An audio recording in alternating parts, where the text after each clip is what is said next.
Ninakaw niya ang perang panligtas ng anak ko para sa isang maruming singsing. Habang yakap ko ang nanginginig na bata sa ulan, nagpapakasarap siya sa kama ng kanyang kabit. Wala kang kwenta, amoy basahan. Iyan ang huling sigaw ng asawa ko. Ngunit ang basahang itinapon nila ay naging ginto. Mula sa abo, isinilang ang reynang dudurog sa kanilang kahambugan. Handa na ba silang lumuhod? Amoy langis ka ng lumang makina, Amara. Nakakasuka. Paano kita ipagmamalaki sa mga katrabaho ko kung ganyan ang itsura mo? Mukhang basahang ipinampunas sa sahig. Ang mga salitang iyon ay tila mga punyal na ibinaon sa dibdib ni Amara. Tahimik lamang siyang nakayuko habang ang kanyang nanginginig at tadtad ng tusok ng karayom na mga daliri ay patuloy sa pagtahi ng sirang butones ng mamahaling polo ni Damian. Ito ang polong isusuot ng kanyang asawa bukas para sa isang mahalagang presentasyon. Polong binili mula sa sarili niyang puyat at pagod. Ngunit siya pa ngayon ang kinasusuklaman. Pinigilan niya ang pagtulo ng kanyang luha. Kinagat niya ang kanyang labi hanggang sa malalasahan niya ang sariling dugo. Inaalala ang utang na loob na paulit-ulit na isinusumbat sa kanya ng pamilyang ito dahil lamang nagbigay sila ng abuloy noong namatay ang kanyang ama. Umalis si Damian na hindi man lang lumilingon. Naiwan ang mabigat na yabag ng kanyang mga paa na palayo. Bago pa man makahinga ng maluwag si Amara, bumukas ang pinto at pumasok ang kanyang biyenan na si Doña Carmen. Nakakunot ang noo ng matanda, matalim ang mga matang nakatingin sa kanya mula ulo hanggang paa. Walang atubiling dinampot ng biyenan ang nag-iisang tasang kape na tinimpla ni Amara para sana magising siya sa buong magdamag na pananahi at walang pasabing ininom ito. Nagreklamo ang matanda na hindi raw siya makatulog dahil sa walang kwentang ingay ng makina ni Amara, na wala siyang ginawa kundi mang abala at maging pabigat sa pamamahay na iyon. Tinanggap lamang ito ni Amara ng walang kibo. Ang lahat ng pang-aalipusta ay kaya niyang lunukin, lahat ng panliliit ay kaya niyang tiisin, basta para sa pagmamahal sa kanyang pamilya at sa kanyang anak. Ngunit ang katahimikan ng gabi ay biglang pinunit ng sunod-sunod at malalakas na ubo mula sa kabilang silid. Binitawan ni Amara ang pira-pirasong tela at patakbong tinungo ang maliit na higaan. Nakita niya ang kanyang 5 taong gulang na anak na si Luna. Namumutla, pawis na pawis, at nahihirapang huminga. Sumisikip ang dibdib ng bata dahil sa matinding atake ng hika. Niyakap niya ang nanginginig na katawan ng anak, dama ang mabilis at kapos na pagtibok ng puso nito. Kailangan nila ng doktor. Kailangan nila ng pera ngayon din. Dali-daling lumuhod si Amara sa harap ng lumang kabinet. Nanginginig ang kanyang mga kamay nang hilahin niya ang isang bakanteng kahoy na sahig, kung saan nakatago ang isang kinakalawang na kahon ng lata. Ito ang kanyang buhay. Narito ang bawat barya at lukot na perang papel na inipon niya patak-patak mula sa pag-aayos ng mga sirang damit ng mga kapitbahay. Ito ang perang ilalaan sana para sa tuluyang pagpapagamot ng mahinang baga ng kanyang anak. Nang buksan niya ang takip, isang malamig na hangin ang tila sumampal sa kanyang mukha. Walang laman ng kahon, kundi ang nakakabinging katahimikan ng kawalan. Nagpanik ang kanyang buong pagkatao. Baka inilipat lamang ni Damian dahil nalaman nitong hindi ligtas ang lalagyan. Halos madapa siya sa pagtakbo patungo sa lalagyan ng mga maruruming damit ng asawa upang maghanap ng kasagutan. Hinalungkat niya ang mga bulsa ng pantalon ni Damian na suot nito kanina. Sa halip na pera, isang nakalukot na maliit na papel ang nahugot ng kanyang mga daliring magaspang. Inilapit niya ito sa liwanag ng nag-iisang bumbilya. Isa itong resibo mula sa isang sikat at mamahaling tindahan ng alahas. Nakasulat doon ang pagbili ng isang diamanteng singsing na nagkakahalaga ng 100,000 piso. Ang halaga ay saktong-sakto sa perang pinaghirapan niya, ang perang pambili ng hininga ng kanyang anak na unti-unting nawawalan ng kulay. Biglang tumigil ang pag-ikot ng mundo ni Amara. Hindi siya sumigaw. Walang lumabas na boses sa kanyang lalamunan, kundi isang matinding pagbara na tila sasakal sa kanya mula sa loob. Namatay ang pakiramdam ng kanyang mga binti at dahan-dahan siyang napaupo sa malamig na sahig. Tila naging yelo ang dugo sa kanyang mga ugat. Ang papel sa kanyang kamay ay parang isang baga na nakapapaso, ngunit hindi niya ito mabitawan. Sa likod ng kanyang isipan, ang bawat tahi, bawat patak ng dugo mula sa pagkakatusok ng karayom, ay ninakaw lamang ng walang awa para ipambili ng hiyas na ilalagay sa daliri ng ibang babae. Si Damian, ang asawang pinagsisilbihan niya, ang mismong kumuha ng buhay ng kanilang anak, bumukas ang pinto ng kwarto. Pumasok si Damian, may dalang amoy ng mamahaling pabango at matapang na alak. Nakangiti na tila walang anumang problema sa mundo. Natigilan ang lalaki nang makita si Amara na nakaupo sa sahig. Mahigpit na nakakuyom ang kamay sa resibo, habang sa likuran ay unti-unting namumula sa dugo ang panyong itinatakip sa bibig ng patuloy na umuubong si Luna. Tinitigan ni Amara ang asawa gamit ang mga matang nawalan na ng kinang ng luha, tanging isang napakalalim at nakaririmarim na guwang na lamang ang natira. Hanggang kailan dudurugin ng pag-ibig na ito ang aking pagkatao at ilang patak pa ng dugo ng aking anak ang kailangan nilang inumin bago ako matauhan. Ibalik mo ang pera ni Luna, Damian. Iyan ang hininga ng anak natin, ang tanging pag-asa niya para makahinga ng maayos. Maawa ka. Nagmamakaawa ako sa iyo. Nanginginig ang boses ni Amara habang nakaluhod sa paanan ni Damian.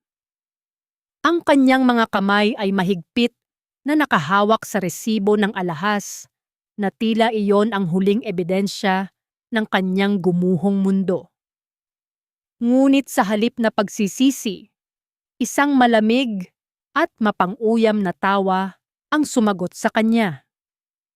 Tiningnan siya ni Damian mula sa kanyang kinalalagyan ng may matinding pandidiri, na tila ba ang asawang nasa harap niya ay isang maduming basahan na humaharang sa kanyang daan. Huwag mong isumbat sa akin ang perang iyon, Amara. Kung hindi ka ba naman kasi napakawalang kwenta at napakapabaya, hindi magkakasakit ng ganyan si Luna. Kasalanan mo to, at huwag mo akong artehan ng ganyan dahil pagod na ako sa mukha mong laging mukhang namatayan. Ibinili ko ang singsing na iyon dahil kailangan ko ng inspirasyon, isang bagay na maganda. Hindi gaya mo na puro alikabok at amoy langis ng makina ang dala sa buhay ko. Bawat salita ni Damian ay parang latigo na humahagupit sa hubad na kaluluwa ni Amara. Sa gitna ng kanilang sagutan, biglang narinig ang malambing na himig ng isang telepono.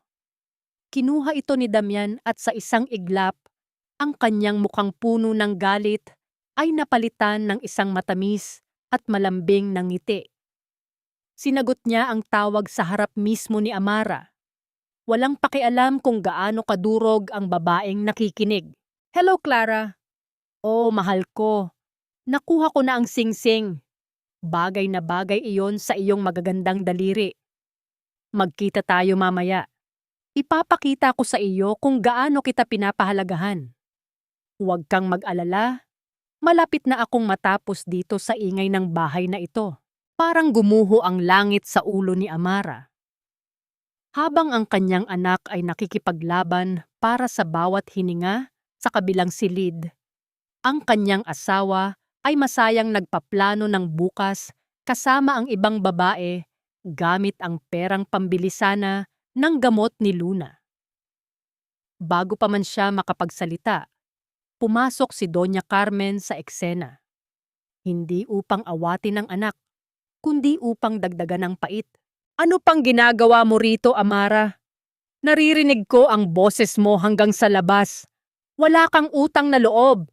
Pinatira ka namin dito, pinakain, at binigyan ng pangalan. Pero puro reklamo ang isinusukli mo sa anak ko. Damian, hindi natin kailangan ng babaeng ganito sa bahay natin. Pinalalayas na kita, Amara. Isama mo ang anak mong sakitin at huwag na kayong babalik. Walang nagawa si Amara nang higitit siya ng biyenan patungo sa pinto. Sinubukan niyang kumapit sa hamba, humihiling ng kaunting awa para sa anak na may sakit. Ngunit isang malakas na tulak ang tumapos sa lahat. Bumukas ang pinto sa gitna ng nagngangalit na bagyo. Ang malakas na dagundong ng kulog ay sumabay sa malakas na pagsasara ng pinto sa kanyang likuran.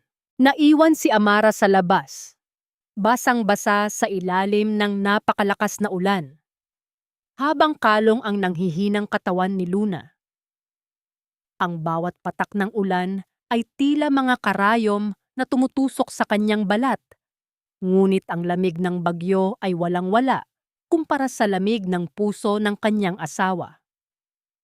Naglakad siya sa gitna ng dilim, sa putikan ng lansangan, habang ang bawat hakbang ay tila papunta sa kawalan. Walang payong, walang pera, at walang matuluyan. Luna, anak, huwag kang pipikit. Parang awa mo na. Huwag mong iiwan si nanay. Hikbi ni Amara habang pilit na tinatakpan ng kanyang sariling manipis na katawan ang anak upang hindi ito mabasa ng husto. Ngunit ang ubo ni Luna ay unti-unti nang humihina. Ang bawat kapos na hininga ng bata ay tila isang kandilang paubos na ang mitya.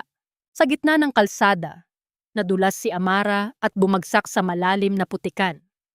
Napasigaw siya sa sakit, hindi dahil sa pagkakasubasob, kundi dahil naramdaman niya ang kamay ni Luna na dahan-dahang lumalamig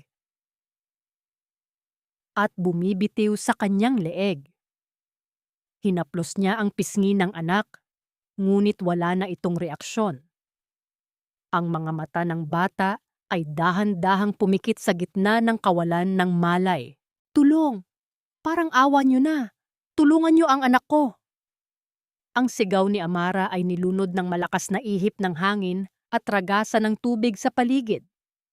Nakatitig siya sa langit sa gitna ng kidlat at kulog, habang ang kanyang puso ay unti-unti ring nagiging kasing tigas ng bato sa gitna ng desperasyon.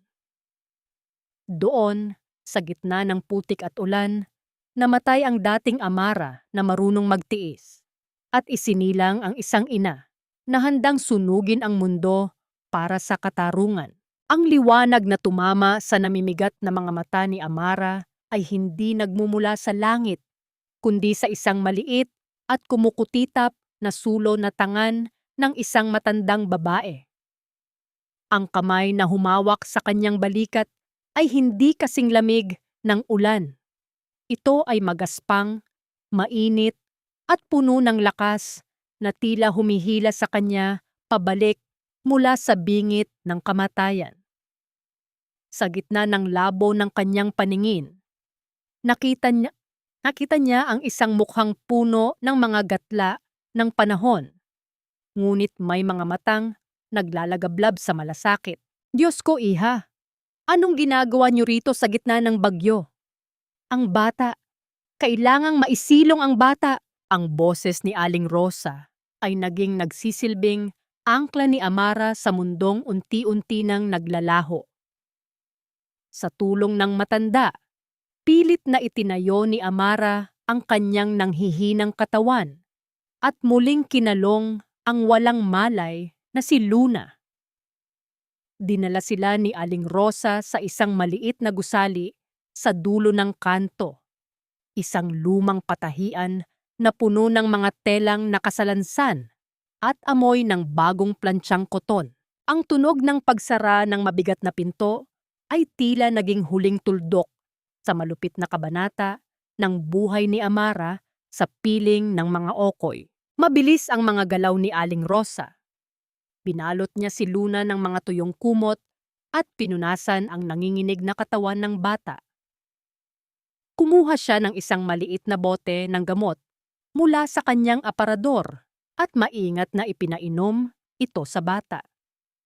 Habang pinapanood ni Amara ang unti-unting pagbabalik ng kulay sa mga labi ng kanyang anak, ang bawat patak ng mainit na kape na inabot sa kanya ng matanda ay tila tunay na milagro. Ang usok ng kape na humahaplos sa kanyang muka ay nagpaalala sa kanya na humihinga pa siya. Nabuhay pa sila. Uminom ka muna, iha. Huwag kang mag-alala. Ligtas na kayo rito. Ako si Rosa at ang bahay na ito ay hindi magsasara sa mga nangangailangan. Malambing na sabi ng matanda habang inaayos ang pagkakahiga ni Luna sa isang maliit na sofa. Nang tumahimik ang paligid at tanging ang banayad na pagpatak ng ulan sa bubungan ang naririnig, naupo si Amara sa isang sulok. Tinitigan niya ang kanyang sariling mga kamay.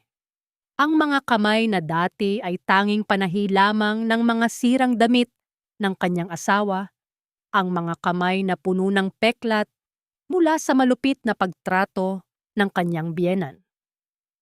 Sa ilalim ng malamlam na ilaw ng patahian, ang mga sugat na iyon ay hindi na mukhang tanda ng kahinaan. Ang mga iyon ay naging mga marka ng digmaan na kanyang napagtagumpayan. Napatingin si Amara sa isang lumang makina na nasa gitna ng silid. Ito ay gawa sa mabigat na bakal, itim na itim, at may mga gintong ukit na kumikinang sa dilim. Ito ang makinang magiging saksi sa kanyang pagbabago.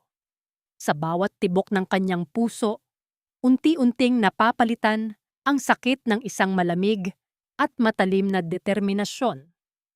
Hindi na siya ang Amara na luluhod para sa pag-ibig. Siya na ang Amara na tatayo para sa kanyang karangalan. Salamat, Aling Rosa. Hindi ko po malilimutan ang ginawa niyo sa amin. Bulong ni Amara. Ang kanyang boses ay hindi na nanginginig.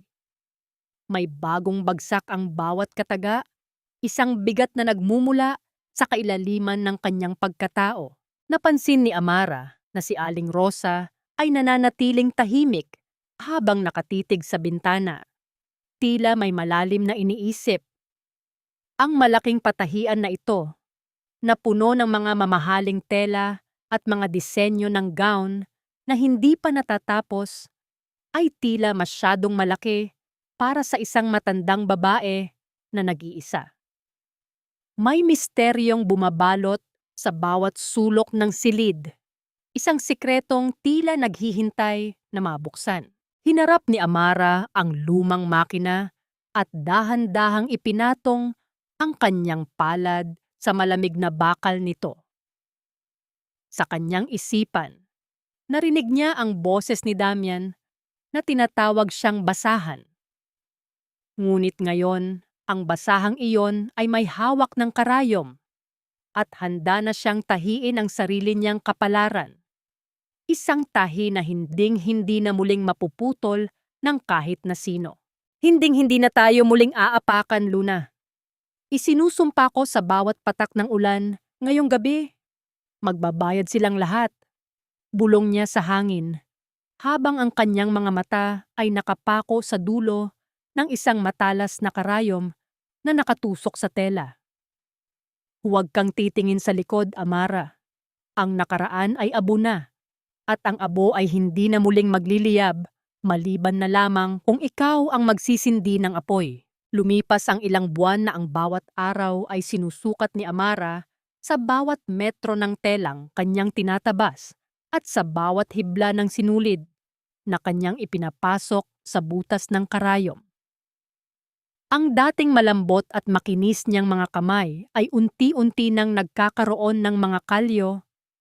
Ang mga daliri niya ay puno ng mga bakas ng tusok na tila isang mapa ng kanyang pagtitiis. Ngunit sa bawat hapdi, may kaakibat na tamis. Ang kanyang anak na si Luna ay unti-unti nang sumisigla. Ang pisngi nito ay nagkakaroon na ng kulay at ang bawat hininga nito ay hindi na kasing bigat ng dati. Ang maliit na sulok nila sa patahian ni Aling Rosa ay naging isang kuta.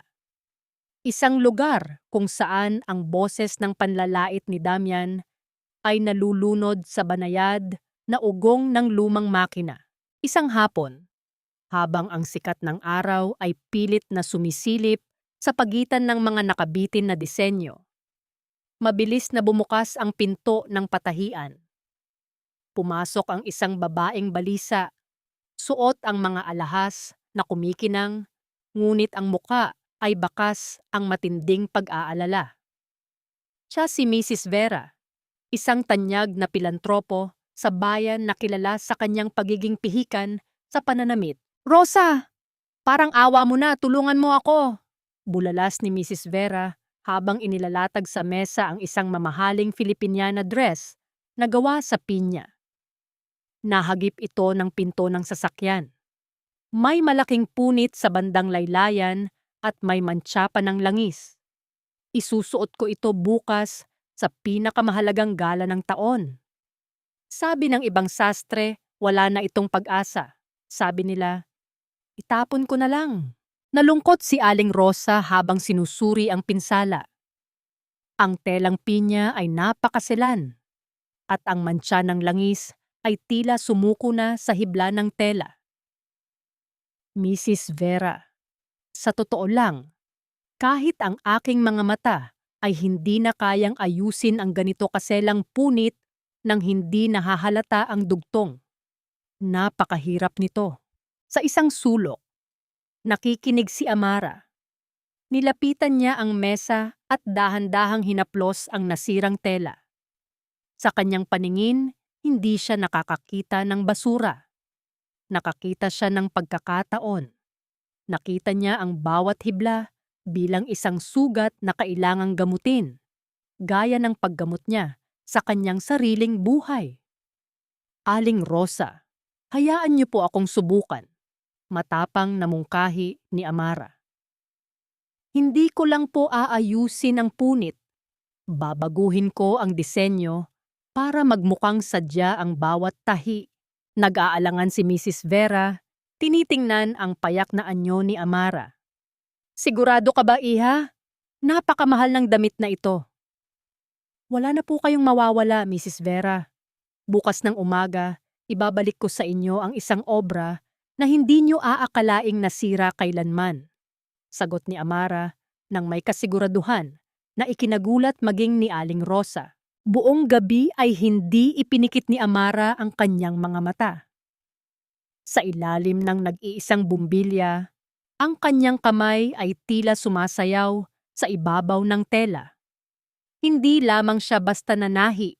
Gumamit siya ng mga itim na lace at maliliit na kristal na obsidian upang takpan ang mantsa.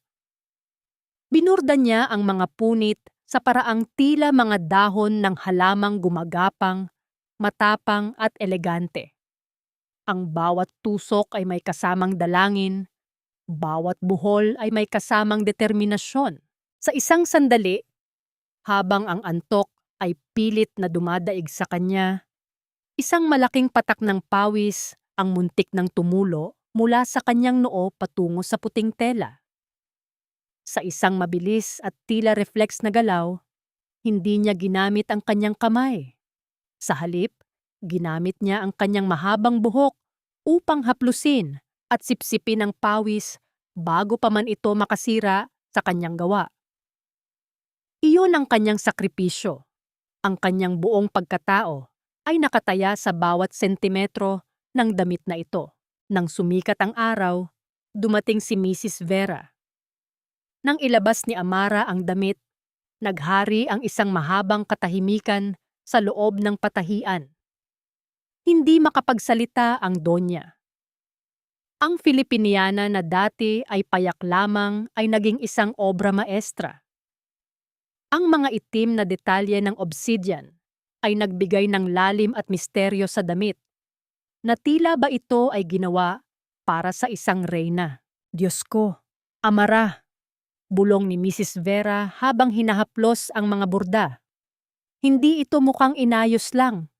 Mukha itong mas mahal at mas maganda kaysa sa orihinal. Sino ka ba talaga? Saan mo natutunan ang ganitong klaseng sining? Ngumiti si Amara. Isang ngiting hindi nakakarating sa kanyang mga mata, ngunit puno ng dangal. Natutunan ko po ito sa gitna ng ulan, Mrs. Vera. Doon sa lugar kung saan ang lahat ng bagay ay tila wala ng pag-asa. Inabutan si Amara ni Mrs. Vera ng isang sobrang puno ng pera. Isang halagang hindi niya kailanman nahawakan noong nasa piling pa siya ni Damian. Nang maramdaman niya ang bigat at gaspang ng mga perang papel sa kanyang palad, tila may isang malaking kargada ang nabawas sa kanyang dibdib. Hindi ito pera mula sa limos. Ito ay pera mula sa kanyang talino at pagod. Maghanda ka, Amara, sabi ni Mrs. Vera bago umalis. Maraming magtatanong kung sinong mahiwagang sastre ang gumawa nito. Sisiguraduhin kong malalaman nila ang pangalan mo. Nang makaalis ang Donya, tiningnan ni Amara ang kanyang sarili sa malaking salamin ng patahian. Hawak niya ang pera at sa kanyang likuran, mahimbing na natutulog si Luna sa isang ligtas na higaan. Ngunit hindi ang pera ang nagpakinang sa kanyang mga mata. Iyon ay ang ideyang unti-unti nang nabubuo sa kanyang isipan. Ang obsidian. Isang tatak na magiging kasing tigas at kasing talas ng batong pinagmulan nito. Ito na ang simula, Damian, bulong niya sa sarili habang maingat na inilalagay ang unang ipon sa isang bagong kahon. Isang kahong hindi na kailanman muling mababakante. Huwag kang titingin sa tag ng presyo, Damian.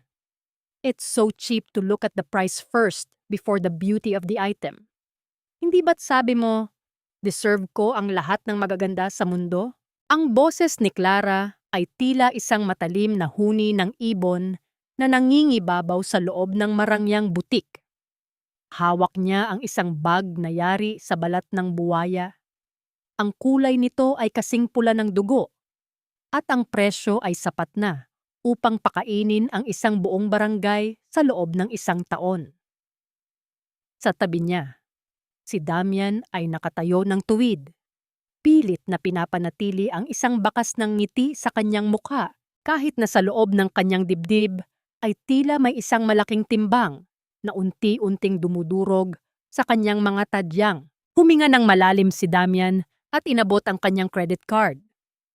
Naramdaman niya ang panginginig ng kanyang mga daliri nang ipatong niya ang piraso ng plastik sa ibabaw ng makinis na counter. Sa bawat segundo ng paghihintay kung maaprubahan ang transaksyon, ang kanyang pawis ay tila naging maliliit na yelo na gumagapang sa kanyang likuran. Nang sa wakas ay lumabas ang manipis na papel para sa kanyang pirma, tila nakahinga siya ng bahagya. Ngunit alam niyang pansamantala lamang ito. Ang bawat pirma niya ay tila isang hakbang patungo sa isang bangin na wala siyang balak silipin.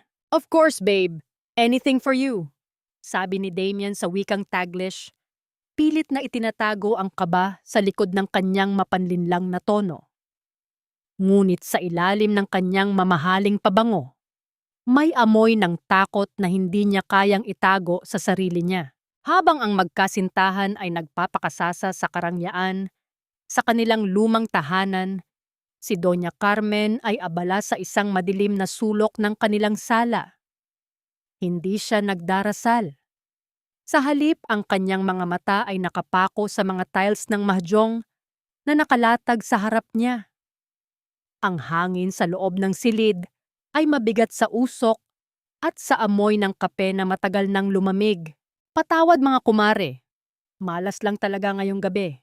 Pero huwag kayong mag-alala, ang anak ko ay isang matagumpay na negosyante. Isang tawag ko lang sa kanya, babaha ang pera rito, sabi ni Doña Carmen habang mabilis na isinisilid sa kanyang bulsa ang isang listahan ng mga utang. Ang kanyang boses ay puno ng kayabangan, ngunit ang kanyang mga kamay ay hindi mapakali.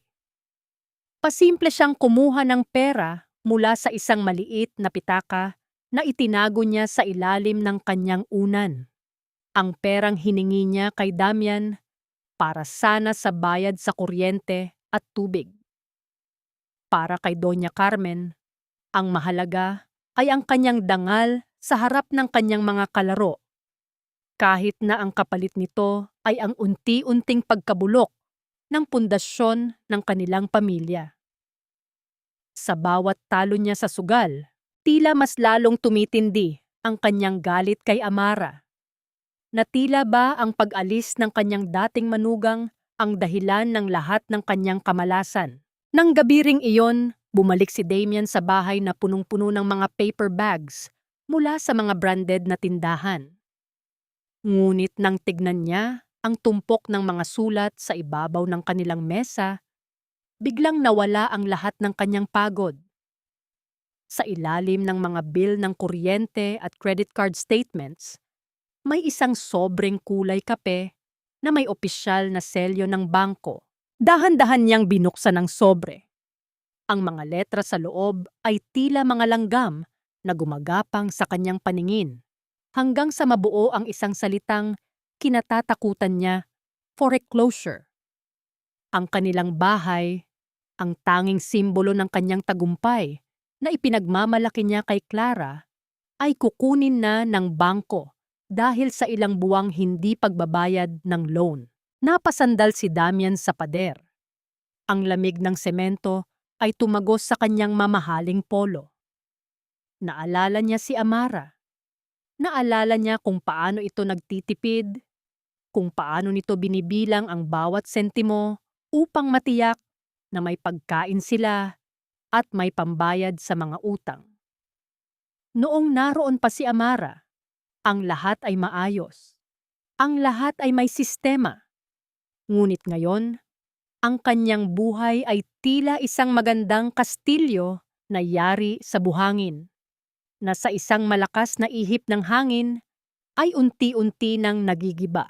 Tiningnan ni Damian ang kanyang kamay. Ang kamay na dating ginagamit niya upang itulak si Amara sa putikan ay siya ring kamay na ngayon ay humahawak sa papel ng kanyang pagkatalo. Wala siyang magawa kundi ang mapapikit ng mariin, habang ang anino ng kanyang mga kasinungalingan ay unti-unti na siyang nilalamon sa dilim ng kanilang sala. Our brand is about quality, not just quantity. Kung gusto nila ng mass-produced, maraming mall sa labas. Pero ang Obsidian ay hindi para sa lahat. 5 taon. Sa loob ng 5 taon na iyon, ang bawat segundo ay naging isang tahi sa bagong buhay ni Amara. Sa likod ng entablado ng isang pinaka-eksklusibong hotel sa Maynila, ang hangin ay mabigat sa amoy ng mamahaling pabango at sa tensyon ng mga huling sandali bago ang fashion show. Ngunit sa gitna ng kaguluhan, may isang babaeng nakatayo ng may perpektong kalmado. Nakatalikod siya. Suot ang isang hapit na itim na bestida na gawa sa seda, at ang kanyang mahabang buhok ay nakapusod ng napakalinis, na nagpapakita ng kanyang mapuputi at matikas na balikat. Nang dahan-dahan siyang humarap, hindi na ang Amara na namumutla at nakayuko ang makikita. Ang kanyang mga mata ay may talim na kasing ningning ng mga kristal na obsidian na nakaburda sa kanyang mga likha. Ang kanyang balat, na dati ay tuyot sa pagod, ay nagniningning na ngayon sa ilalim ng mga spotlight. Siya na si Amara Okoy, ang utak at kaluluwa sa likod ng House of Obsidian. Ang tatak na kinababaliwan ng mga matataas na lipunan. "Mommy, look!" I fixed my dress properly, just like you taught me. Isang batang babae na may malulusog na pisngi at masayahing mga mata ang tumakbo patungo sa kanya.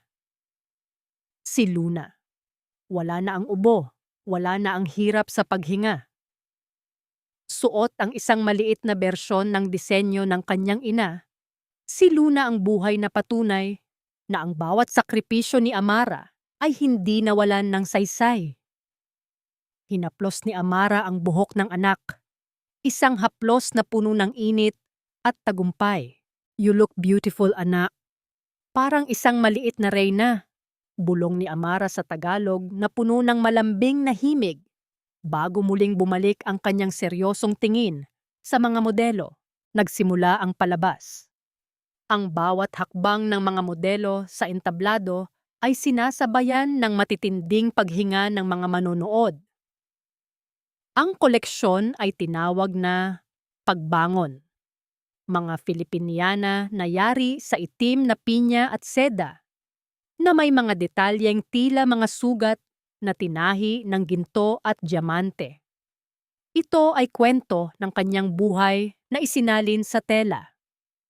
Ang bawat disenyo ay nagpapakita ng lakas sa kabila ng hapdi at ningning sa gitna ng kadiliman. Sa bawat rampa, naririnig ang bulungan ng pagkamangha mula sa mga kritiko at mga tanyag na personalidad matapos ang palabas. Isang lalaking naka-Amerikana ang lumapit kay Amara sa backstage. Siya ang assistant ng isang makapangyarihang politiko. Miss Amara, my boss wants to buy your entire collection for his wife and daughters. Name your price and we will double it. Basta sa amin lang ang lahat ng ito. Isang tipid ng ngiti ang sumilay sa mga labi ni Amara. Ngunit ang kanyang mga mata ay nanatiling malamig. Dahan-dahan niyang hinawakan ang kanyang kwintas. Isang pendant na gawa sa isang maliit, lumang karayom na nakabalot sa ginto. Ito ang karayom mula sa unang makina ni Aling Rosa, ang nagpaalala sa kanya kung saan siya nanggaling.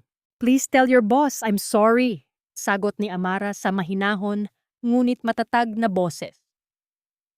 Ang obsidian ay hindi binibili ng pakyawan para lang ipagyabang ang yaman. We choose our clients, and right now, your boss is not on the list. Ang sining ko ay para sa mga taong marunong rumespeto sa bawat hibla ng paghihirap, hindi para sa mga taong akalang lahat ng bagay ay may presyo. Naiwang nakanganga ang lalaki habang naglalakad palayo si Amara. Hawak ang kamay ni Luna. Sa labas ng venue, ang gabi ay maliwanag. Isang malaking billboard ang nakatayo sa tapat ng kalsada, kung saan ang muka ni Amara ay nakapaskil bilang muka ng bagong panahon ng sining sa bansa. Sa parehong oras na iyon, isang lumang kotse na umuusok ang makina ang dahan-dahang dumaan sa tapat ng billboard. Ang bintana ay bumaba at lumabas ang muka ng isang lalaking mukhang pagod at tila pasan ang buong mundo. Si Damian. Natigilan siya, tila nawalan ng hangin sa baga nang makita ang pamilyar na mga mata sa billboard. Ang babaeng itinapon niya sa ulan.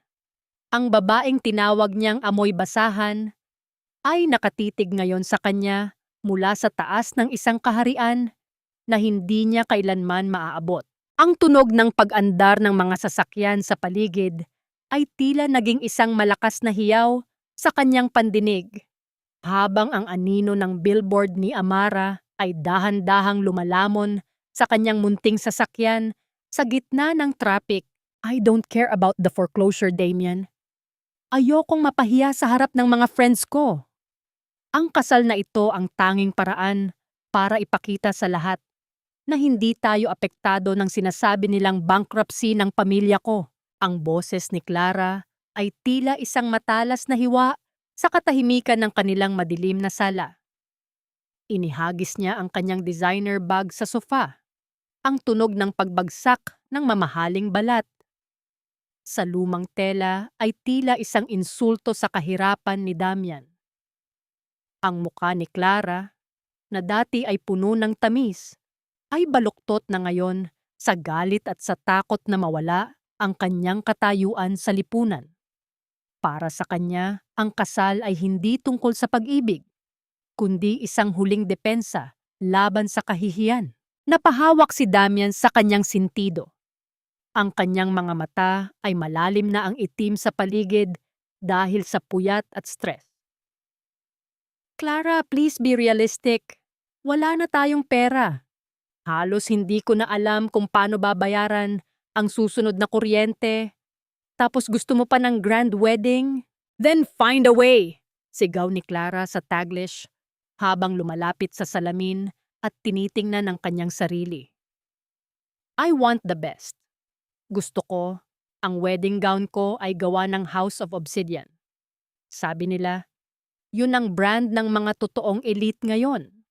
I won't settle for anything less, Damian. Kung hindi mo kayang ibigay sa akin, yun, baka tama nga si Mommy. Baka nagkamali ako sa pagpili sa iyo. Ang salitang mabapamalitang nagkamali ay tumama sa ego ni Damian na tila isang malakas na sampal. Si Clara ang kanyang tropeyo, ang babaeng ipinagpalit niya sa kanyang asawa at anak. Kung mawawala si Clara, mawawala rin ang lahat ng katwiran kung bakit niya ginawa ang mga tanging kasalanan sa kanyang buhay. Ang takot na maiwang mag-isa at bigo ang nagtulak sa kanya upang gumawa ng isang desisyong hindi na niya mababawi. Fine, ibibigay ko ang gusto mo, bulong ni Damian. Ang kanyang boses ay tila galing sa ilalim ng lupa. Kakausapin ko si Mommy. May paraan pa tayo. Dahan-dahang lumapit si Clara sa salamin. Isang pilit at pekeng ngiti ang sumilay sa kanyang mga labi habang dahan-dahan niyang kinukuskos ang isang lumang diamanteng singsing sa kanyang daliri, ang singsing na binili ni Damian gamit ang pera ni Luna. Sa refleksyon ng salamin, nakita niya ang kanyang sarili bilang isang reyna, hindi alintana kung ang kanyang trono ay yari na lamang sa mga kasinungalingan at utang. Ang kinang ng alahas ay tila nagbibigay sa kanya ng pansamantalang lakas, isang ilusyon ng kapangyarihan sa gitna ng kanilang unti-unting paglubog. Nang gabi ring iyon, nagtungo si Damian sa silid ng kanyang ina. Si Doña Carmen ay nakaupo sa gilid ng kama. Hawak ang isang rosaryo, ngunit ang isip ay nasa mga utang sa mahjong. Ang amoy ng katol at matandang kahoy ay bumabalot sa silid, na tila ba ang bahay na ito ay unti-unti na ring namamatay, kasama ang kanilang mga pangarap. Nay, kailangan ko ang titulo ng bahay, diretsahang sabi ni Damian. Hindi siya makatingin sa mga mata ng ina. Ibebenta natin ito. Iyon lang ang tanging paraan para mabayaran ang mga utang at matuloy ang kasal namin ni Clara. Ito lang ang pag-asa natin para makabangon muli. Natigilan ang matanda. Ang kanyang mga kamay na dati ay mabilis humawak ng tiles ng mahjong ay nanginig. Ang bahay na ito ang tanging alaala ng kanyang yumaong asawa. Ang lugar kung saan nila pinalayas si Amara na parang isang hayop. Isang malalim na buntong hininga ang kumawala sa kanyang dibdib. Ngunit ang pagkamakasarili na nananalaytay sa kanilang dugo ang nanaig. Siguraduhin mo lang na hindi tayo mapupunta sa kalsada, Damian. Sagot ni Doña Carmen nang may pait sa boses. Dahan-dahan niyang binuksan ang kanyang baul at inilabas ang isang lumang sobre na naglalaman ng titulo ng kanilang tahanan. Inabot ni Damian ang papel nang may halong kaba at pananabik. Alam niyang ito na ang huling baraha nila. Ang hindi niya alam, ang bawat hakbang niya patungo sa House of Obsidian ay isang hakbang patungo sa isang bitag na matagal nang inihanda ng tadhana.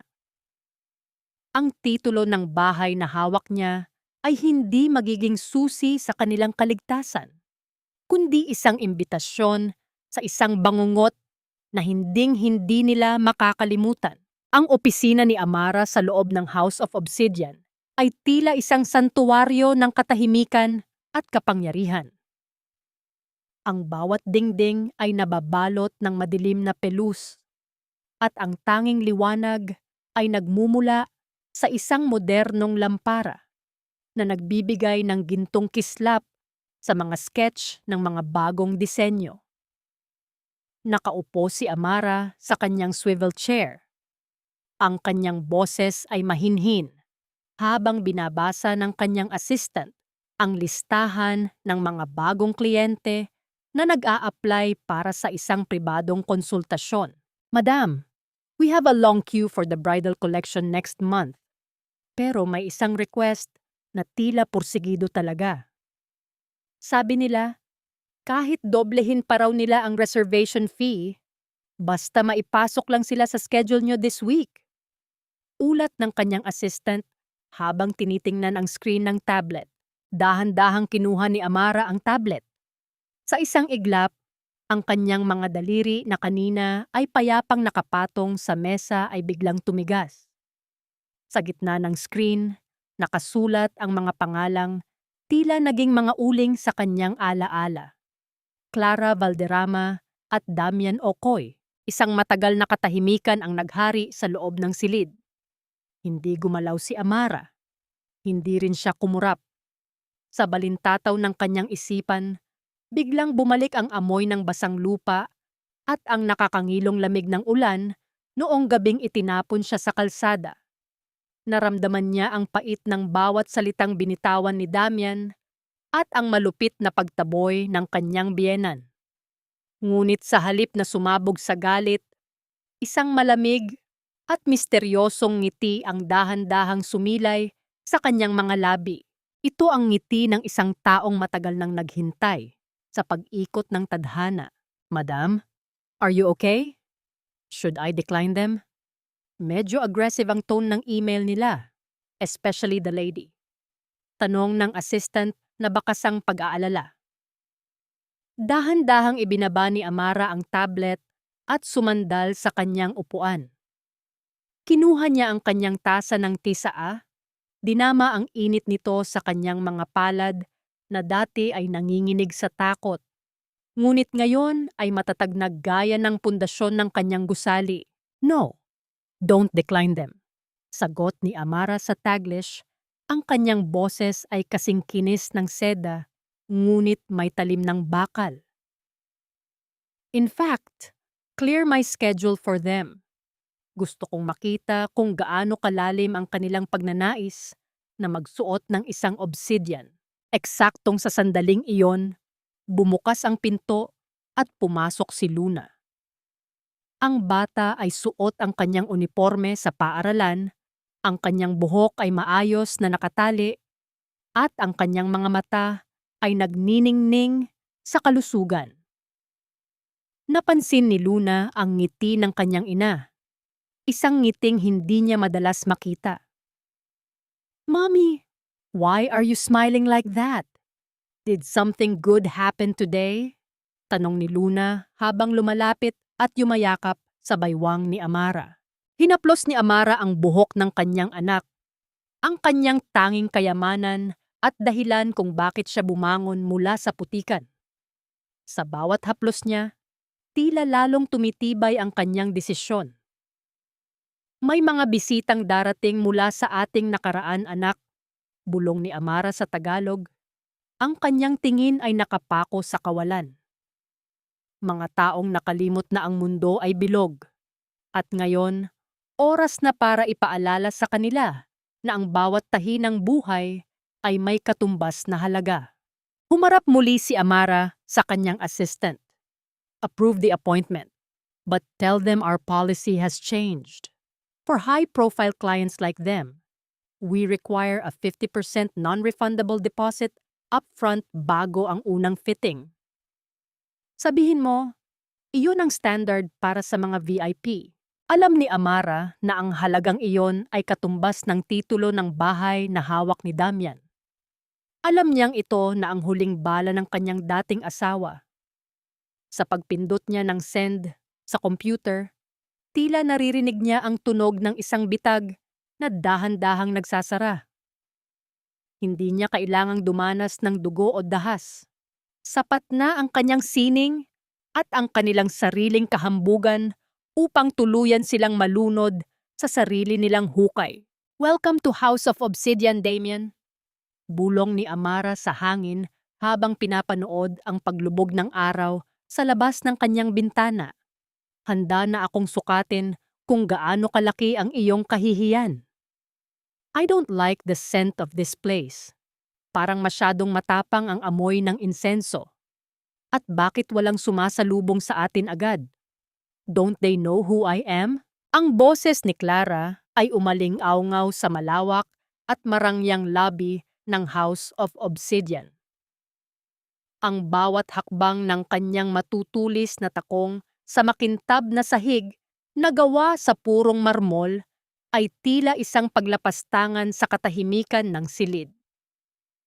Sa tabi niya, si Damian ay nakatayo ng balisa. Ang kanyang mga mata ay pabalik-balik sa bintana at sa pintuan. Tila natatakot na may makakilala sa kanya sa lugar na ito. Ang kanyang suot na Amerikana ay bago, ngunit ang kanyang balat ay tila nanunuyo at ang kanyang mga balikat ay nakakubot. Pasan ang bigat ng lihim na pagbebenta sa titulo ng kanilang bahay. Sa ikalawang palapag, sa likod ng isang tinted na salamin na hindi nakikita mula sa labas, nakatayo si Amara. Hawak niya ang isang tasa ng kape. Ang init nito ay bahagyang nagbibigay ng ginhawa sa kanyang mga daliri habang pinapanood niya ang dalawa sa pamamagitan ng security monitor. Nakita niya ang pag-irap ni Clara sa mga mamahaling chandelier at ang panginginig ng mga kamay ni Damian habang inaayos nito ang kanyang kurbata. Walang emosyon ang mukha ni Amara, ngunit sa loob ng kanyang dibdib may isang uri ng malamig na kasiyahan ang unti-unting namumukadkad.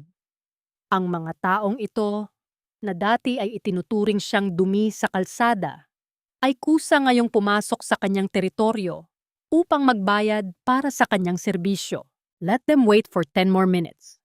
Utos ni Amara sa kanyang assistant sa pamamagitan ng intercom. I want them to feel the weight of this space. I want her to realize that in this house, she is just another name on a piece of paper. Sa ibaba, nagsimulang mag-alboroto si Clara. This is unacceptable. We are paying a premium here. Nasaan ba ang chief designer nyo? I was told na siya mismo ang titingin sa akin today. Isang elegante at mahinahong assistant ang lumapit sa kanila. May dalang isang tray ng gintong tubig at ilang pirasong mamahaling tsokolate. I apologize for the wait, Miss Valderrama, Sir Okoy. Our chief designer is currently finishing a private session with a member of the royal family. She will be with you shortly, but for now, we need to settle the formal agreement. Nang marinig ang salitang royal family, tila bahagyang lumambot ang mukha ni Clara. Ang kanyang uhaw sa katanyagan at pagkilala ay laging nanaig sa kanyang inip. Ngunit nang ilapag ng assistant ang folder ng kontrata sa harap nila, ang hangin sa loob ng lobby ay tila naging kasing bigat ng bakal. As discussed via email, the House of Obsidian requires a 50% non-refundable deposit for all bespoke bridal collections. This ensures that the exclusive materials we will source from Europe and the meticulous labor of our artisans are fully covered. Paliwanag ng assistant sa Taglish. Tiningnan ni Damian ang halagang nakasulat sa ibaba ng papel. Ang bawat zero na nakapila doon ay tila mga kuko na kumakalmot sa kanyang lalamunan. Iyon ang eksaktong halaga na nakuha niya mula sa pagbebenta sa bahay ni Doña Carmen.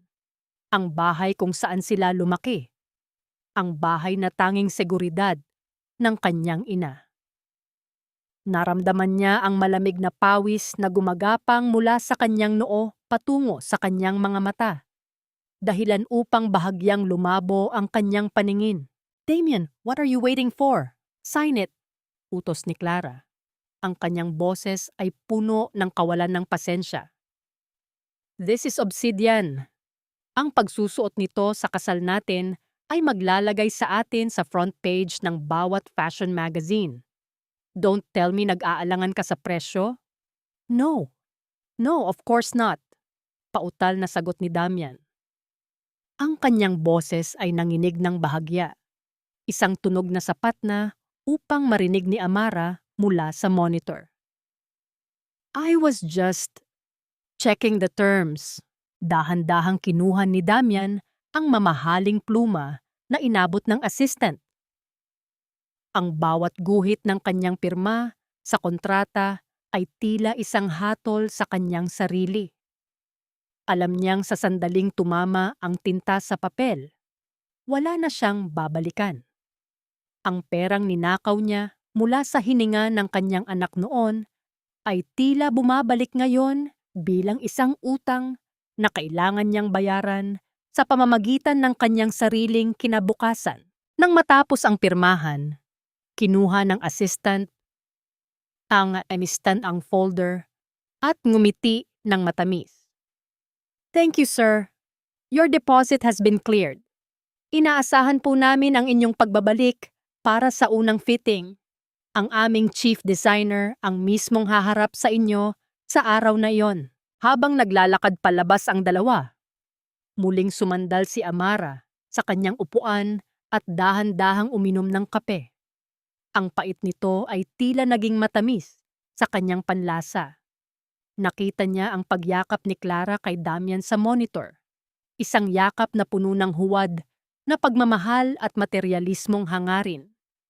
Hindi nila alam, ang bawat sentimo na ibinayad nila ay hindi para sa isang damit ng kasal, kundi para sa isang upuan sa harapan ng kanilang sariling pagbagsak.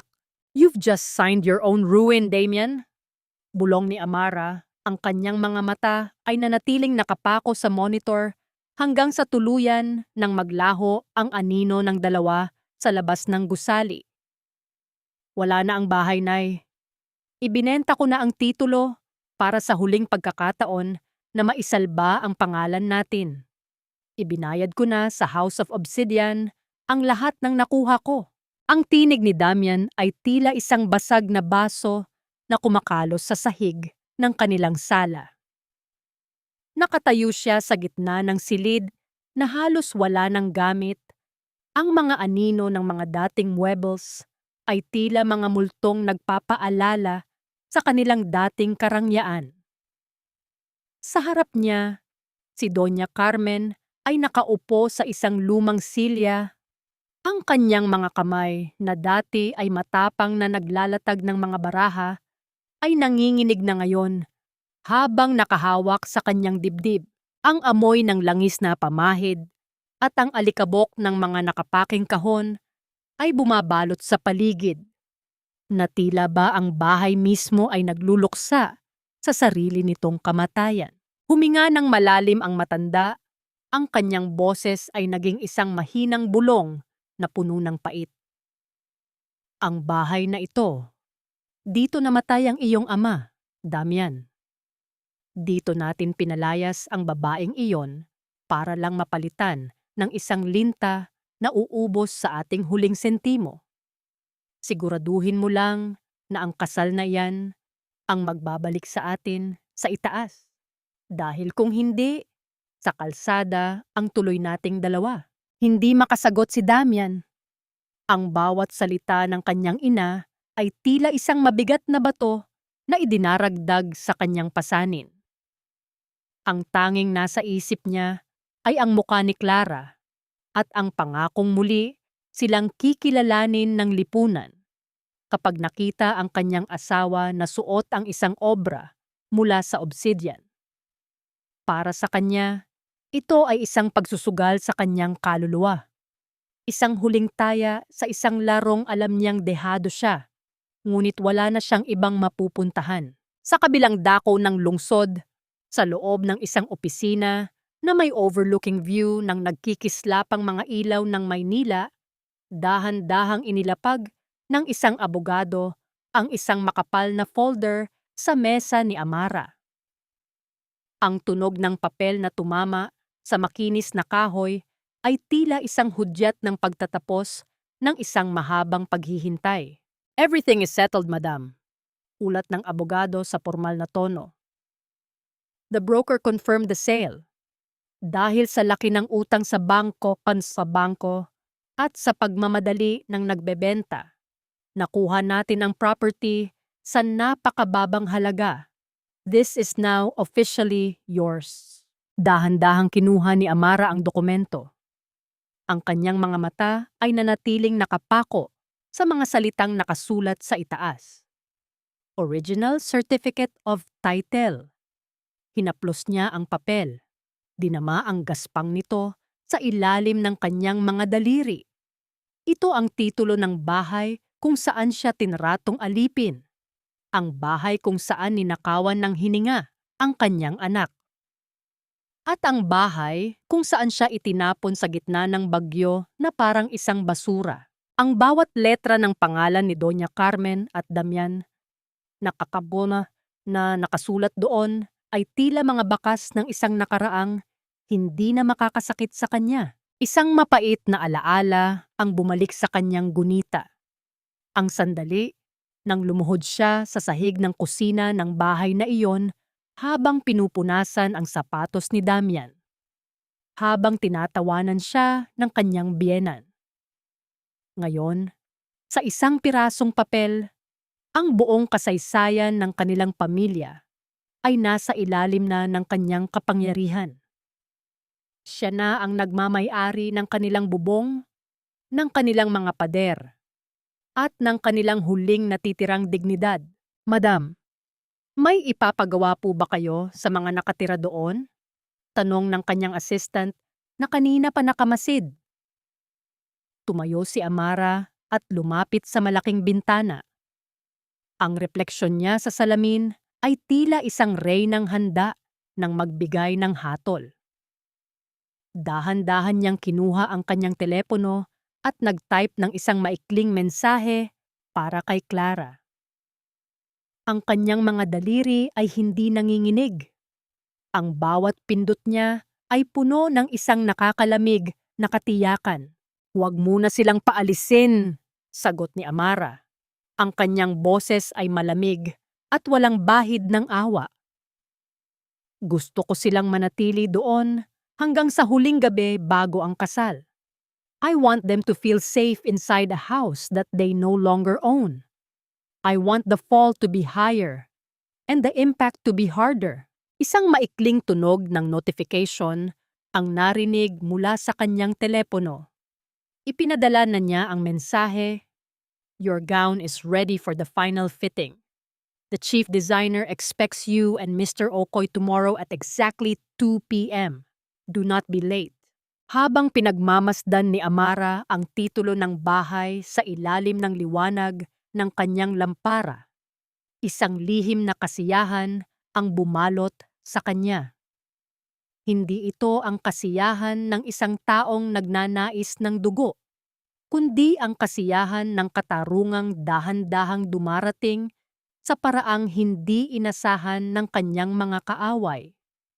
Ang entablado ay handa na, ang mga tauhan ay nasa kani-kanilang pwesto, at bukas sa House of Obsidian, ang tunay na mukha ng kanilang kapalaran ay sa wakas nang magpapakita.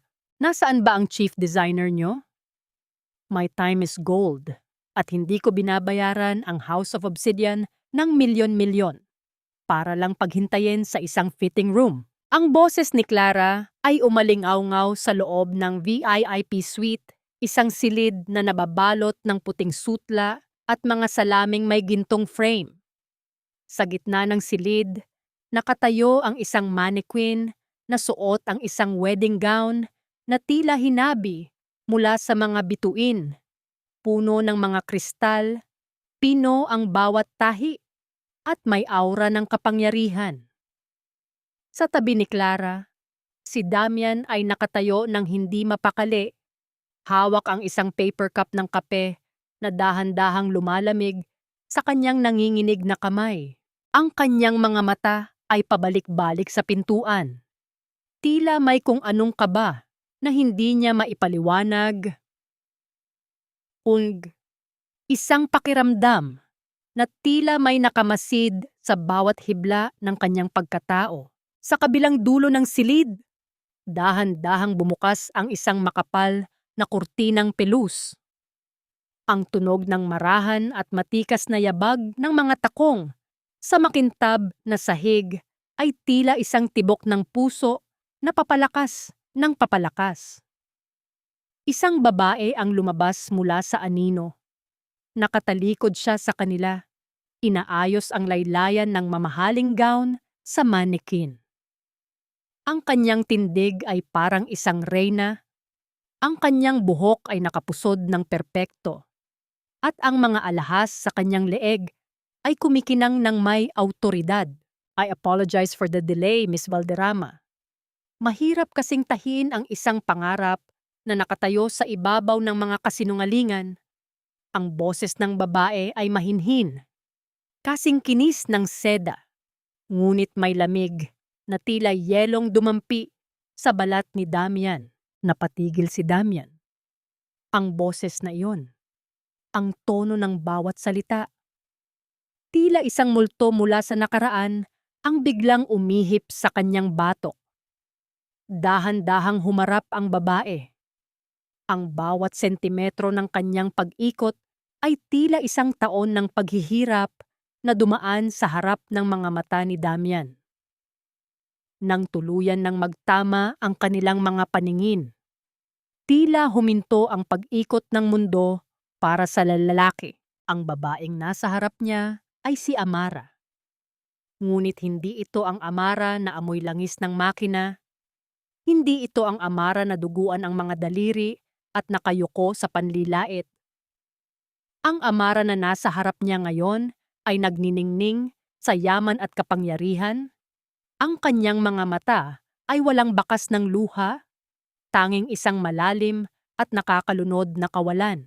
Nabitawan ni Damian ang hawak niyang kape. Ang bawat patak ng itim na likido ay tumama sa maputing marmol, kumalat na parang isang madilim na mantsa sa gitna ng perpektong silid. Hindi siya makapagsalita. Ang kanyang lalamunan ay tila tinubuan ng mga tinik, at ang kanyang tuhod ay dahan-dahang nanghina hanggang sa mapatras siya at sumandal sa pader. Amara! Pautal na lumabas ang pangalan sa kanyang mga labi. Isang bulong na puno ng takot at hindi makapaniwalang pagkamangha. Who is this woman, Damian? Bakit mo siya kilala? Tanong ni Clara sa Taglish. Ang kanyang boses ay puno ng selos at pagkalito. Siya ba ang chief designer? Hey, are you the one who made my dress? Why are you looking at my fiancé like that? Ngumiti si Amara. Isang tipid at matalim na ngiti na hindi man lang umabot sa kanyang mga mata. Dahan-dahan siyang lumapit kay Damian. Ang bawat hakbang niya ay tila isang pagtutuos sa bawat sipa at tulak na ginawa ng lalaki sa kanya noon. Huminto siya sa harap ni Damian, sapat na malapit para maamoy ng lalaki ang kanyang mamahaling pabango. Isang amoy na malayo sa alikabok ng kanilang lumang bahay. I am the owner of House of Obsidian, Clara. At ako rin ang babaeng itinapon ng iyong fiancé sa ulan, kasama ang kanyang may sakit na anak, para lang maipambili ka ng singsing na suot mo ngayon. Ang boses ni Amara ay nanatiling kalmado. Bawat kataga ay malinaw at puno ng bigat. Lalong namutla si Damian. Ang kanyang buong pagkatao ay tila gumuho sa isang sandali. Ang lahat ng kanyang pagpapanggap, ang lahat ng kanyang pagsusumikap na magmukhang matagumpay sa harap ni Clara ay nawala ng parang bula sa harap ng katotohanang ang babaeng kinamuhian niya ang siyang may hawak ng kanyang leeg ngayon. Tiningnan ni Amara ang wedding gown. Pagkatapos ay tumingin siya kay Clara nang may matinding pandidiri. Dahan-dahan niyang kinuha ang isang gunting na ginto mula sa kanyang mesa. Sabi mo, gusto mo ng obsidian para sa iyong kasal. Pero ang obsidian ay sumisimbolo sa katotohanan at proteksyon. At ang isang tulad mo, na nakatayo sa nakaw na kaligayahan, ay hindi kailanman magiging karapat-dapat sa aking sining, sabi ni Amara. Sa isang mabilis na galaw, itinama niya ang gunting sa tela ng wedding gown. Handang punitin ang huling pangarap ni Clara sa harap mismo ng kanilang mga mata. Napaluhod si Damian sa sahig, sa gitna ng mantsa ng natapong kape, habang ang anino ni Amara ay dahan-dahang lumalamon sa kanyang huling natitirang dignidad. Ang tanong na lamang na naiwan sa hangin ay, gaano kalalim ang sugat na kayang tahiin ng isang pusong matagal ng pinatigas ng sakit? Huwag mong dungisan ang telang ito ng iyong mga kamay, Damian. Kahit ang iyong pagluhod ay walang sapat na halaga para bayaran ang bawat patak ng luhang inubos ko sa ilalim ng ulan. Ang boses ni Amara ay hindi sumigaw. Wala itong galit na naglalaboy, kundi isang uri ng awtoridad na mas masakit pa sa sampal. Nanatiling nakatapat ang dulo ng gintong gunting sa maningning na tela ng wedding gown. Sa bawat paghinga ni Clara, ang katahimikan sa loob ng silid ay nagiging kasing talas ng patalim. Si Clara, na kanina ay punong-puno ng kayabangan, ay napaatras habang ang kanyang mga mata ay pabalik-balik kay Amara at sa nakaluhod na si Damian. Damian, ano to? Is she telling the truth? This woman was your wife? Ang sinasabi mong amoy basahan na katulong ay ang may-ari ng House of Obsidian? Ang boses ni Clara ay nanginginig sa Taglish, punong-puno ng pagkadiri at matinding kahihiyan. Niloko mo ako. Sabi mo, galing ka sa mayamang pamilya. Sabi mo, you're a successful businessman. Hindi nakasagot si Damian. Ang kanyang muka ay nakabaon sa kanyang mga palad, habang ang mga luhang puno ng pagsisisi ay dahan-dahang humahalo sa natapong kape sa sahig. Sinubukan niyang abutin ang laylayan ng damit ni Amara, isang desperadong kilos upang humingi ng tawad, ngunit mabilis na humakbang paatras si Amara. Ang pag-iwas na iyon ay tila isang huling pagtanggi sa lahat ng ugnayang meron sila noon. Ipinagpalit mo ang iyong anak para sa isang babaeng hindi ka man lang kayang tingnan ngayong wala ka nang maipagmalaki. Sambit ni Amara, habang dahan-dahang ibinababa ang gunting at ipinapatong ito sa mesa. Gusto mo ng obsidian, Clara? Gusto mong magmukhang reyna sa harap ng iyong mga kaibigan? Heto ang katotohanan. Ang depositong ibinayad nyo ay hindi na maibabalik. At ang gown na ito, hinding-hindi mo ito maisusuot. Dahil sa House of Obsidian, hindi kami nagbibihis ng mga taong ang kaluluwa ay kasing dumi ng putik sa kalsada. You can't do this. I paid for that. Ibabalik mo ang pera namin, sigaw ni Clara. Ang kanyang muka ay namumula na sa galit. Ipapademanda kita. Sisirain ko ang pangalan ng butik na to. Isang malamig na tawa ang kumawala sa mga labi ni Amara. Lumapit siya sa kanyang safe at kinuha ang isang folder na kanina pa naghihintay. Inihagis niya ito sa paanan ni Damian. Lumabas mula sa loob ang isang dokumento na may selyo ng gobyerno. Ang titulo ng bahay ng mga okoy. Ito ba ang perang ibabalik ko? Ang perang nakuha nyo sa pagbebenta ng inyong huling silungan? Tanong ni Amara. Basahin mo ang pangalan ng bagong may-ari, Damian. Binili ko ang bahay niyo. Binili ko ang bawat dingding na naging saksi sa inyong kalupitan. Sa madaling salita, Damian, Doña Carmen, at ikaw, Clara, nakatira kayo sa ilalim ng aking bubong. At gaya ng pagtaboy niyo sa akin noon, ibinibigay ko sa inyo ang utos na ito. Umalis kayo sa bahay ko bago lumubog ang araw bukas. Tila nawalan ng hininga si Damian. Ang huling piraso ng kanyang pagkatao ay tuluyan ng nadurog. Ang bahay na akala niya ay magliligtas sa kanya ay pagmamay-ari na pala ng babaeng kanyang minaliit. Ang bawat sentimong pinaghirapan niyang nakawin at itago ay bumalik sa kanya bilang isang sumpa. Security! Tawag ni Amara sa kanyang intercom. Ang kanyang boses ay walang alinlangan. Palabasin ang mga taong ito. Masyadong maingay ang kanilang mga pangarap para sa tahimik na silid na ito. At pakisprayan ng pabango ang paligid matapos silang umalis. Gusto ko nang alisin ang amoy ng nakaraan.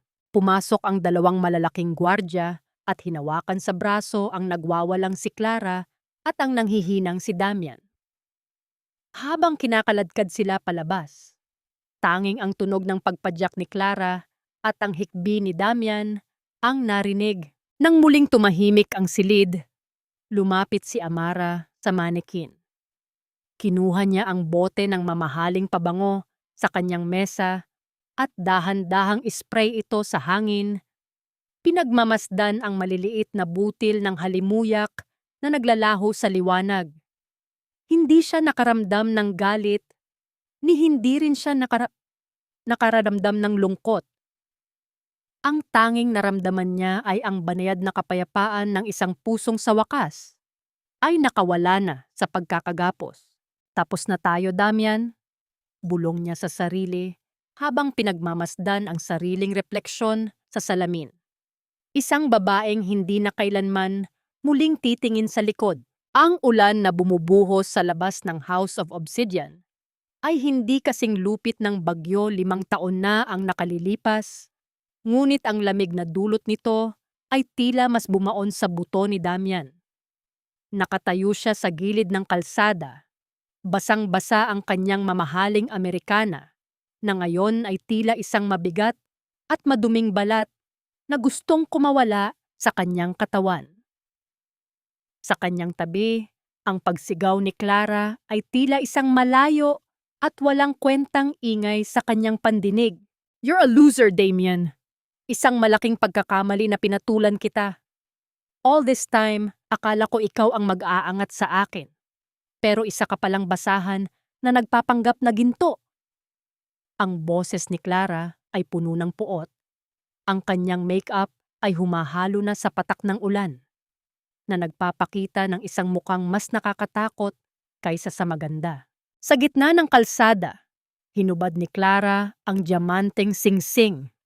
Ang singsing na binili ni Damian mula sa hininga ni Luna at buong lakas na inihagis ito sa putikan. Ang tunog ng pagtalbog ng alahas sa aspalto ay tila naging huling tibok ng puso ng kanilang relasyon.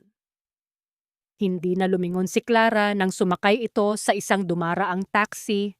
Iniwan si Damian na mag-isa sa gitna ng dilim, yakap ang kanyang sariling kahihiyan. Dahan-dahang lumuhod si Damian sa putik upang hanapin ang singsing. Ang kanyang mga daliri ay nanginginig sa lamig habang kinakapa ang matigas na bagay sa gitna ng dumi. Nang mahanap niya ito, hindi siya nakaramdam ng saya. Dinampot niya ang kanyang sarili at naglakad patungo sa bahay na hindi na sa kanya, ang bahay kung saan naghihintay ang kanyang ina. Pagdating niya sa kanilang lumang tahanan, ang bumungad sa kanya ay ang katahimikan na tila isang huling hantungan. Nakita niya si Doña Carmen na nakaupo sa sahig ng kanilang sala, yakap-yakap ang isang lumang litrato. Ang matanda ay tila tumanda ng 10 taon sa loob lamang ng isang araw. Ang kanyang mga mata ay tulala, walang kibo, at ang bawat paghinga ay tila isang mabigat na pasanin. Nay, kailangan na nating mag-impake, bulong ni Damian. Ang kanyang boses ay naging isang basag na huni ng desperasyon. Binili ni Amara ang lahat. Wala na tayong matuluyan. Isang mahaba at masakit na katahimikan ang namayani. Walang sumagot ang matanda. Tanging ang tunog lamang ng malakas na pagpintig ng ugat sa sintido ni Damian ang naririnig. Sa gitna ng desperasyon, naisipan ni Damian na dalhin ang singsing sa isang pawn shop sa kanto. Umaasang ang halaga nito ay sapat na upang makapagsimula sila sa isang maliit na kwarto sa kung saan. Ngunit ang hatol ng tadhana ay hindi pa tapos. Sa loob ng maliit at madilim na pawn shop, tinitigan ng matandang platero ang singsing sa pamamagitan ng kanyang lente. Ang tunog ng pagbagsak ng alahas sa glass counter ay tila isang hatol ng kamatayan. Sir, hindi po tunay ang bato na ito. Maganda ang pagkakagawa, pero isa lang itong pekeng kristal na walang halaga sa merkado. Ang ginto nito ay manipis na pabalat lamang, sabi ng lalaki nang walang emosyon. Napahawak si Damian sa gilid ng counter upang hindi matumba. Ang matinding irony ay tila sumakal sa kanya. Ang perang ninakaw niya para sa anak. Ang perang akala niya ay magbibigay sa kanya ng bagong buhay ay napunta sa isang pekeng pangarap. Gaya ng kanyang pagkatao, ang singsing na yon ay isang malaking kasinungalingan. Sa kabilang panig ng lungsod, sa loob ng isang tahimik at mainit na kwarto, pinagmamasdan ni Amara ang natutulog na si Luna. Ang bawat mahinahon at malalim na paghinga ng bata ay tila isang musika sa kanyang pandinig. Hawak niya ang titulo ng bahay ng mga okoy, ang papel na sumisimbolo sa kanyang tagumpay. Ngunit hindi ang titulo ang nagbibigay sa kanya ng kapayapaan, kundi ang katotohanang hindi na niya kailangan ang katarungan mula sa kanila para maging masaya. Dahan-dahang kinuha ni Amara ang isang lighter at sinindihan ang dulo ng titulo. Ang maliit na apoy ay dahan-dahang kumain sa papel.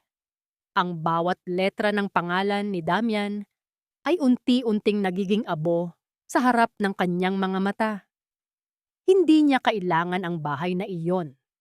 Ang pagbili niya dito ay hindi para sa ari-arian, kundi para lamang iparamdam sa kanila ang lamig ng kalsada na ipinaranas nila sa kanya. Nakalaya na ako, Luna, bulong niya sa dilim, habang ang huling bahagi ng papel ay naging itim na abo at nahulog sa sahig. Ngunit sa gitna ng kanyang katahimikan, narinig ni Amara ang malakas na pagtunog ng kanyang telepono. Isang mensahe mula sa ospital. Ang kanyang biyenan na si Doña Carmen ay isinugod sa emergency room matapos itong matagpuan ni Damian na walang malay sa gitna ng kanilang bakanteng sala. Ang anino ng nakaraan ay tila ayaw pang bumitaw, at ang huling pagtutuos ay tila hindi lamang magtatapos sa isang pirasong papel. Minsan, ang pinakamahirap na tanawin sa mundo ay hindi ang kadiliman, kundi ang isang maningning na liwanag na alam mong hindi mo na kailanman muling maaabot. Nakatayo si Damian sa labas ng naglalakihang salamin ng House of Obsidian. Ang ulan ay tumigil na, ngunit ang lamig ay nananatiling nakakapit sa kanyang basang damit. Madungis ang kanyang anyo, ang kanyang buhok ay gulo-gulo, at ang kanyang mga mata ay tila dalawang malalim na hukay ng panghihinayang. Sa gitna ng rangya ng lungsod, mukha siyang isang multong naligaw, isang anino ng lalaking dating puno ng kayabangan. Sa kabilang panig ng makapal at malinis na salamin, ang mundo ay tila gawa sa ginto. Ang loob ng butik ay balot ng mainit at malambing na liwanag na nagmumula sa mga mamahaling chandelier. Doon, nakita ni Damian ang isang tagpong tila isang kutsilyong dahan-dahang humahati sa kanyang puso. Nakatayo si Amara sa gitna ng silid. Dahan-dahang sinusuklay ang mahaba at malusog na buhok ni Luna gamit ang kanyang mga daliri. Walang bakas ng pagmamadali, walang bakas ng takot. Ang bawat kilos ni Amara ay puno ng banayad na pagmamahal. Isang uri ng katahimikang tanging ang isang inang nagtagumpay sa lahat ng unos ang makakamit. Tumatawa si Luna. Ang kanyang mga pisngi ay mapula at puno ng buhay. Malayo sa batang muntik nang mawalan ng hininga sa kanyang mga bisig noon. Naramdaman ni Damian ang matinding panginginig ng kanyang ibabang labi. Dahan-dahan niyang itinaas ang kanyang maruming kamay at ipinatong ang kanyang palad sa malamig na salamin. Ang duming iniwan ng kanyang balat sa makinis na ibabaw ay tila isang mantsa sa isang perpektong obra maestra. Pinanood niya ang bawat ngiti ng kanyang dating mag-ina, ang pamilyang itinapon niya para sa isang pekeng pangarap. Patawad. Bulong ni Damian. Ang kanyang boses ay tila isang tuyong dahon na hinipan ng hangin. Bumuka ang kanyang bibig, pilit na binibigkas ang salitang huli na ng maraming taon. Ang kanyang mga luha na humahalo sa dumi ng kanyang mukha ay dahan-dahang pumatak, nag-iiwan ng mga guhit ng pagsisisi sa kanyang balat. Sa loob, tila naramdaman ni Amara ang isang presensya sa labas. Dahan-dahan siyang lumingon. Sa isang sandali, nagtagpo ang kanilang mga mata sa pagitan ng salamin. Huminto ang pagtibok ng mundo para kay Damian. Ang bawat segundo ay naging kasing tagal ng isang dekada. Nakita ni Amara ang kanyang dating asawa, ang lalaking dumurog sa kanya, ang lalaking nagnakaw ng kinabukasan ng kanyang anak, ang lalaking ngayon ay nakaluhod na sa bigat ng sariling kasalanan. Walang anumang emosyong gumuhit sa mukha ni Amara. Hindi nanlaki ang kanyang mga mata sa gulat. Hindi kumuyom ang kanyang mga kamao sa galit. At higit sa lahat, walang bakas ng awa na sumilay sa kanyang mga labi. Ang dumi ng kamay ni Damian sa labas ng salamin ay nananatiling malinaw. Isang bakas ng isang nakaraang pilit na kumakatok. Ngunit sa loob, ang liwanag ni Amara ay nananatiling buo. Ang tensyon sa pagitan nila ay tila isang matibay na pisi na handa ng maputol. Ano ang gagawin ng isang babaeng namatay na ang bawat hibla ng pag-ibig para sa taong nasa harap niya? Ngingiti ba siya bilang tanda ng tagumpay? O hahayaan na lamang na lamunin ng dilim ang lalaking dati niyang tinawag na mundo? Walang bakas ng pagkilala sa aking mga mata, Damian. Dahil ang lalaking pumatay sa aking kaluluwa noon ay matagal ko na ring inilibing sa limot. Nanatiling nakatitig si Amara sa lalaking nasa labas ng salamin. Ngunit ang kanyang tingin ay tila tumatagos lamang dito. Na tila ba ang nakatayo sa harap niya ay hindi isang tao, kundi isang hangin na walang hugis at walang halaga.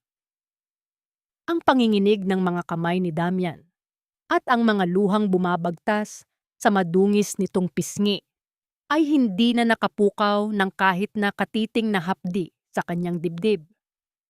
Ang bawat hibla ng galit na dati ay nagpapasikip sa kanyang paghinga ay tuluyan ng naglaho na palitan ng isang napakalalim at napakatahimik na lawa ng kawalan. Dahan-dahang binitawan ni Amara ang suklay at hinarap ang kanyang anak na si Luna. Ang bata ay tumingin din sa labas. Ang kanyang maliliit na mata ay puno ng pagtataka sa estrangherong nakaluhod sa putikan. Ngunit bago pa man makapagtanong ang bata, marahang hinawakan ni Amara ang magkabilang pisngi ni Luna at ibinaling ang atensyon nito pabalik sa kanya. Ang proteksyon ng isang ina ay hindi lamang sa pagharang sa panganib, kundi sa pag-iwas sa paningin ng kanyang anak mula sa mga bagay na hindi na karapat-dapat sa kanilang mundo. Sa labas, nadama ni Damian ang pinakamatinding uri ng parusa, ang katotohanang burado na siya. Ang galit ni Amara ay magbibigay sana sa kanya ng pag-asa na may nararamdaman pa ito para sa kanya. Ngunit ang ganitong uri ng katahimikan ay tila isang hatol na siya ay hindi na umiiral. Ang bawat alaala ng kanyang panlalait, ang bawat sigaw na tinawag niyang basahan si Amara, ay bumalik sa kanya bilang isang sumpa na dahan-dahang lumulunod sa kanyang huling hininga ng dignidad. Ang dumi ng kanyang palad na nakadikit sa salamin ay tila isang mantsa sa isang perpektong pangarap na kailanman ay hindi na niya mahahawakan. Dahan-dahang tumayo si Amara. Hindi siya lumapit sa pinto upang buksan ito. Hindi rin siya kumuha ng telepono upang tumawag ng tulong. Kinuha niya ang isang malinis na telang puti mula sa kanyang mesa. Sa harap ng nanlilisik at nanalanging mga mata ni Damian, marahang ipinahid ni Amara ang tela sa bahagi ng salamin, kung saan naroon ang mantsa ng kamay ng lalaki. Ang bawat kuskus niya ay banayad, ngunit may pinalidad, tila binubura ang huling bakas ng dumi na nagtatangkang pumasok sa kanyang bagong buhay. Nang muling luminis ang salamin, tinalikuran na ni Amara ang labas. Pinatay niya ang mga pangunahing ilaw ng butik at ang tanging natirang liwanag ay ang mula sa mga display na nagpapakita ng kagandahan ng obsidian. Binuhat niya si Luna, naramdaman ang bigat at init ng katawan ng anak, ang tanging kayamanan na kailanman ay hindi niya ipagpapalit sa kahit anong ginto sa mundo. Ang tunog ng kanyang mga takong sa sahig ay tila isang martsa ng tagumpay, malayo sa kaladkad ng kanyang mga paa. Noong gabing siya ay pinalayas, lumabay ang hangin sa labas, dala ang amoy ng paparating na umaga, ngunit si Damian ay nanatiling nakaluhod sa dilim. Ang pinto ng House of Obsidian ay nanatiling nakasara, isang matibay na pader na naghihiwalay sa isang babaeng nahanap na ang kanyang sariling liwanag at sa isang lalaking tuluyan nang nilamon ng anino ng sarili niyang mga pagkakamali. Ang ulan ay tila huminto na rin na nag-iiwan ng isang sariwang simula para sa mga marunong bumangon at isang mapait na putikan para sa mga taong nabaon sa sarili nilang kahambugan. 5 taon na ang nakalilipas mula noong gabing ang titulong House of Obsidian ay naging simbolo ng isang bagong pag-asa. Sa isang payapa at maaraw na umaga ng linggo, ang paligid ng mansyon ni Amara ay puno ng samyo ng mga namumukadkad na bulaklak. Wala na ang amoy ng lumang makina at ang bigat ng takot sa bawat paghinga. Ang tanging naririnig ay ang tawanan ni Luna habang tinuturuan siya ni Amara na mag-ayos ng mga sariwang bulaklak sa isang florera. Dahan-dahang hinaplos ni Amara ang kanyang mga kamay. Wala na ang mga paltos at sugat ng nakaraan. Ang mga ito ay naging saksi sa kanyang paglalakbay.